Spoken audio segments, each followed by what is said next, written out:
mais Pape Malick Ndour a réagi ñi doon laajte itam le premier ministre Ousmane Sonko fi may wax ak yéen am na benn xibaar bu am le concernant mais nañ dem ci Pape Malick Ndour après ñu dem ci suñu premier ministre Pape Malick nee na je tiens à apporter les précisions suivantes concernant mon récent projet de déplacement à l'étranger. J'avais prévu de voyager sur Paris dans la nuit du samedi 4 au dimanche 5 septembre 2025 à bord de la compagnie nationale Air Sénégal après avoir pris mon billet depuis le début de la semaine. Cette émission de billets faisait suite à une précédente réservation que j'avais dû annuler une semaine auparavant. En tant qu'agent de l'État, ma structure d'affectation avait été dûment informée conformément aux règles administratives.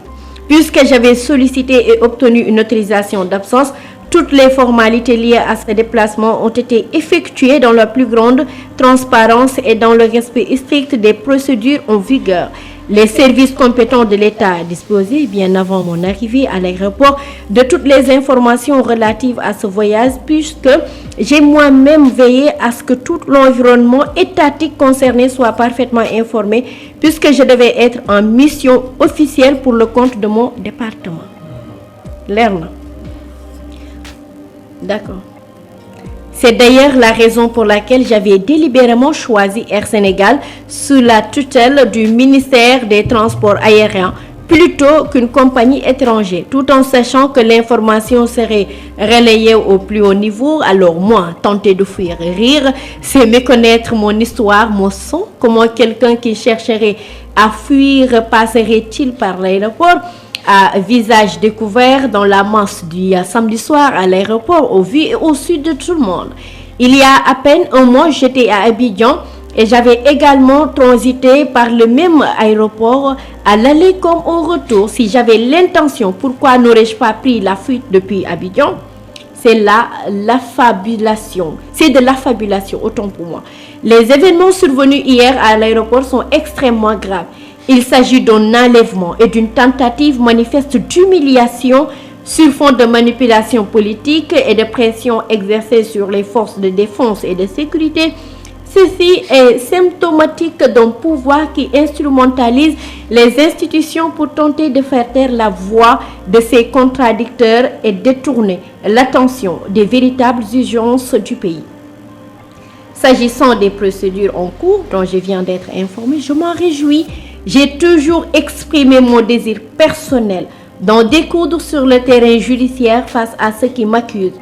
Sur ce dossier précis, je prie le Tout-Puissant pour qu'il accorde la victoire à celui qui dit la vérité et n'a rien à se reprocher. Ci barke Rasulullahi sallallahu alayhi wa sallam, et que sa lourde main s'abatte sur tout coupable éventuel, qu'il s'agisse du prétendu complice de torture ou de l'accusateur infondé. À tous qui me soutiennent, voilà la seule prière que je vous demande de faire. Je reviendrai ce soir sur les faits graves qui se sont passés à l'aéroport lors d'un point de presse où je donnerai tous les détails sur les circonstances de cet incident et sur la campagne de désinformation en cours. Sabre clair pour faire face à l'imposture.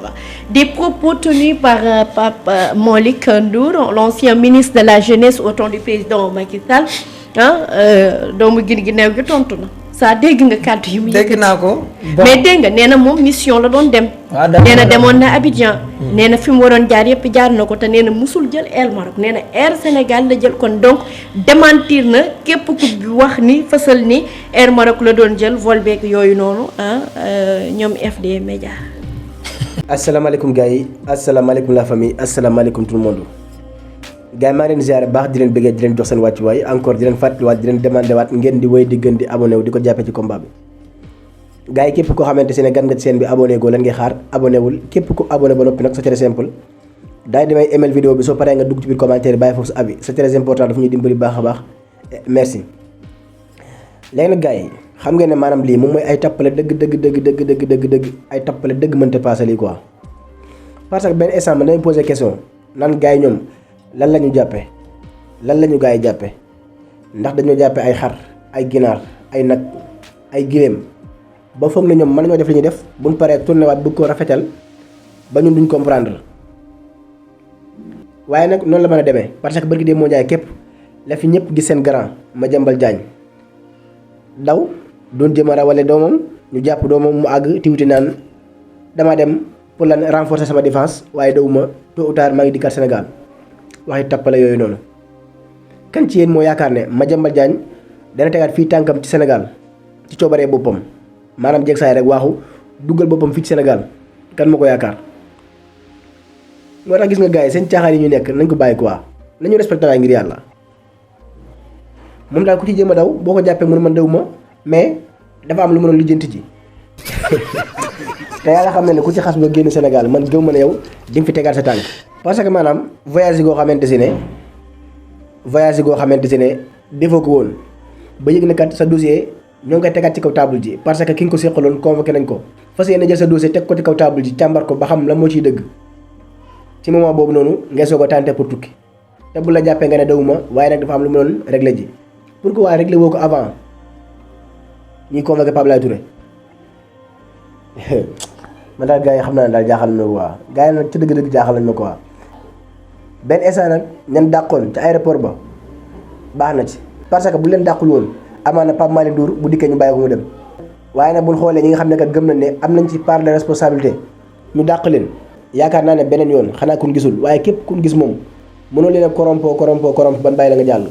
waaye nag bàyyi leen xel ne jàppaguñ ci dara parce que ku jël initiative pour rëcc maanaam kooku garder ko du yomb parce que heure ba muy jóg pour génn daf lay bett te nag Sénégal moom mooy réew moo xamante si ne fi waaye mën a jaar ba génn bari na léegi nag kon nag gën leen a focus gën a concentré wu ci yoon wi te xam ne Pape Malick Ndour mi bis bu amee occasion fes lay def génn Sénégal lii nag bàyyi ba mu am ñëpp naan xamoon naa ko du ko jar das koy teel a wax balaa dara xew gën leen a concentré waat ci yoon yi balaa gaa yi génn man nag wax dëgg yàlla Pape Malick waaw ba nga daan taxaw naa ne yow kat xamoo kan mooy Pape Laye Touré benn instant xawoon na ma am yaakaar ci ne kat yow wax nga dëgg parce que lu mën a nekk la ay nit jàpp ko di ko fitnaal fekk na ñoom keneen moo leen yónni waaye nag yow lañ bëgg a masque woo pour lan bañ a feeñal ki leen yónni par exemple tey jii mu fekk ne man maa leen yónni pour lan dóorloo leen Pape Laye Touré léegi ñoom bëgguñu maa feeñal dañ ma bëgg a protéger ba kenn doo xam ne man maa leen yónni ñu tudd fa sa tur yow comme ça ñëpp xam ne kat kii Diop yónniwu leen waaye nag Pape Malick Ndour moom moo leen yónni maanaam lii moom masoon naa koo yaakaar waaye nag daw gi nga bëggoon a daw nii wax dëgg yàlla xaw na maa jox confiance ci ne kat est-ce que yow nekkul ne ñooñu yaa leen yónni woon parce que bu la leeroon nañu ne danga balaa comme neige set wicci yaakaar naa bu la doon convoqué fii ba yow man xiyaama saa bu la convoqué nga teg lu leer nañ ci kaw table ji waaye la fait que ñu yëngal ko convoqué gul la sax yow nga bëgg a daw tax na sama xel tey tax na xelu ñu bëri tey franchement en tout cas gars yi yàlla na dëgg feeñ daal yàlla na dëgg feeñ parce que li fi nekkoon ci ay mbonte dafa ëpp dafa jéggi dayoo te nag bis buñ ci xarul suñu tànk tubay ba xam kan ak kan ñoo def ñu teg leen ci yoon mën na waat ne dana répété wu waat waaye nag bu ñu situé les responsabilités ba xam kan ak kan la lépp lu ñu yeeyoo ci xeetu sanction ñu teg leen ko yaakaar naa beneen yoon képp ku bëgg a jaar fan jaaroon di nga ko waajaat ko sinon rek dana répété wu waat kon nag yàlla na dëgg feeñ. ne askan wi ñu ngi koy dund tey bokk na si ñu bàyyi commerçant yeeg yenn yi nga xamante ni kenn ku si nekk day dem wuti ñëw wax ne prix bu ne nga lii mu ne bu ñu defee gëstu gis nañu ne même bateau bi même entreprise yi doon jaay même commerçant yi bu ñu ñëwee kii def naan jëndee na lii kii jëndee na lële ba mu tax mu ne pour soulager donc dundu askan wi dañuy centraliser commande publique bi nga xamante ni dañ koy soxla teg ko fii ba kenn ku si nekk soo bëggee ñu jël la nga ñëw def ko li nga xamante ni moom mooy commande publique bi ñu centraliser ko. xam nga loolu wax na ne day amortir prix ndax bu commande bi gënee rëy. nga gën a mun a amortir prix su boobaa population lambda bi gën ko mun a yëg.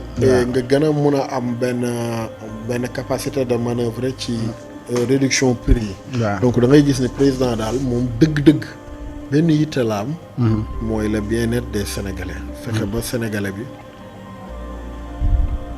yi nga xam ne mooy besoin primaire mi mu bañ a nekk lu ko të xam nga ab réew yaa ngi mën a wax développement ci li nga xam mooy les besoins primaires lekk naan sécurité ndox courant yaa ngi comprendre yooyu mooy les besoins primaires yooyu boo fexee ba askan bi mu accessible ci ñoom après population bi tout le reste ça va venir et malheureusement nguur yi fi jógee ñoom yooyu nekkul woon seeni priorité. li nekkoon seen priorité mooy faire def politique politicienne lekk 500 milliards. tabax stade bu 150 milliards inauguré ko en grande pompe invité ay stars. un peu partout dans le monde jox leen ay période ñu dal ci hôtel yi bu ñëwee ñu naan diw ñëw na fekk Pathé ñëw na fekk Sénégal ak Demba ñëw na Sénégal pendant ce temps-là la Sénégalais lambda di xiif di bëgg a dee. nga indi terre di subventionné Sénégalais bu ko jël 2500 Sénégalais boobu téeméer bu mu ndikkee tëkku waaw ki mënul am 500 bu mu lekk. boo ko nee subventionné naa la terre bi 2500 saa yoo ko jëlee moom. waaw luy terre la wax luy terre. vraiment. dina laajte lan mooy. donc loolu mooy affaire nañ fexe daal farlu. comme ni ko président defee. def yitteem yëpp. mooy li nga xam ne mooy askan bi seeni bëgg-bëgg seeni priorité seen bien-être loolu président loolu rek mooy li ko war macha allah. mbirum impôt moom président kafu ci rewu ci. impôt te nee na képp ku ci yor impôt di nga ko fay. xam nga impôt moom waa ji wax na ko du séeréer waaye fay la sant. képp ku ameel impôt da nga ko war a fay. États-Unis ak koo mën a doon boo leen amelee impôt ay at fayoo ko da ngay xëy bis ñu dajale ko lépp topp la ci yoon. artiste wala star planétaire boo fi gis mu yoratul. rek impôt la États-Unis demal nga vérifier. looy dégg ameeloon na durant tant d'années impôt fay ko. xëy bis ñu tegal ko. donc caaxaanewuñ ko France ñaata star ñaata borom alal. ñoo toxu. ngir impôt yu tar yi leen di teg waaw ndéem réew yu mag yooyu yu développé yooyu.